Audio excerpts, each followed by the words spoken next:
Hello everybody, welcome back to Algebra, and today we're going to do some more trinomial factoring because after our last video I said we'd do some more examples. So here we are, I've got 4 examples ready for you here on our big whiteboard. So I hope you're ready for some awesome trinomial factoring examples. Our first one here is x squared minus 5x minus 14. And if you remember back to our last video, the first thing you're always going to want to do with trinomial factoring is make your 2 sets of parentheses, because you're going to do this every time. And then you're going to want to put an x, okay, in the front there. That's our first step every time. Now the next step is to factor the back number. So the back number here is 14, so we need to come up with factor pairs for 14. We've got 1 and 14, that's a factor pair, and 2 and 7. Those are our factor pairs. Okay, so those are our possible factors of 14. And now we need to use those factor pairs to make it so that we could add or subtract them to get negative 5. Can we get negative 5 from 1 and 14? No. How about 2 and 7? Yes. All right. If you have a positive 2 and a minus 7, you'll get negative 5. So positive 2 minus 7. And there you have it. You have factored that trinomial.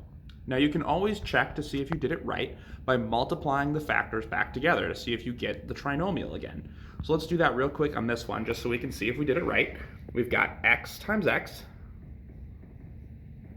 We've got x times negative 7, 2 times x, 2 times negative 7. Now you see how when I multiply 2 times x and negative 7 times x, those end up being the middle factors that get us to 5? That's why we have to factor this back number, because these two numbers have to multiply to make this back number, and they need to be able to add and subtract to make the middle number. Okay, so that's the process we're trying to go through in the simplest way possible. Let's do another one. All right, so I'm over on our second example here. We've got x squared plus 2x minus 12. So as my first step, I'm going to draw my parentheses, because that's the first thing I'm always going to do. Put my x's there. Awesome. Then we're going to factor the back number. So we can get 1 and 12, we can get 2 and 6, and 3 and 4. So out of these pairs, how are we going to get to 2? 4. Messed that one up too. I thought I checked these, apparently I was not. All right, so the answer in this one is 2 and 6.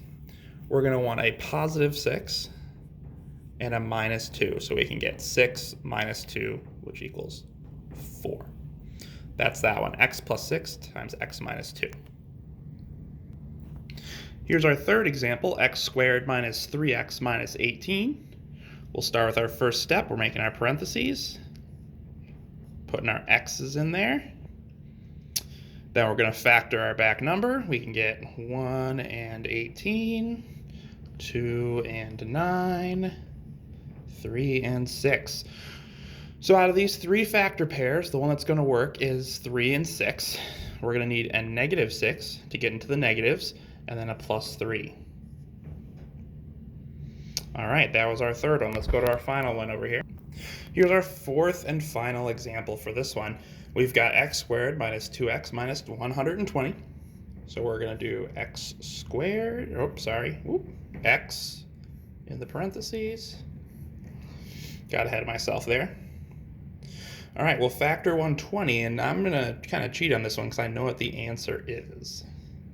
Our answer is 10 and 12. Those factors get to 120, and that's going to get us the 2 that we need. So we're going to do a minus 12 and a plus 10 so that we can get negative 2 as our middle term, right? Negative 12 plus 10 is negative 2.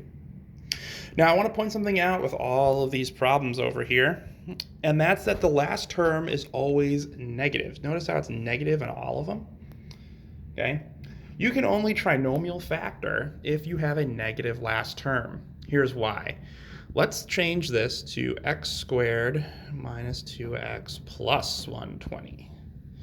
Now, if you do it this way, there's no way for you to get to -2, even with 10 and 12. And the reason for that is because both of your terms are going to have to be either positive or negative. You can't have, drop my pen. You can't have minus 12 and plus 10. You can only have minus 12 and minus 10, or positive 10 and positive 12, because that's the only way you can get a positive number when you multiply. So these numbers always have to be negative. That's something to look out for. So if you're ever on a test and you see a trinomial that has a positive last number, you can't factor it like this. It's not factorable. Okay? Hope you enjoyed this video. Hope you learned something. We'll see you next time.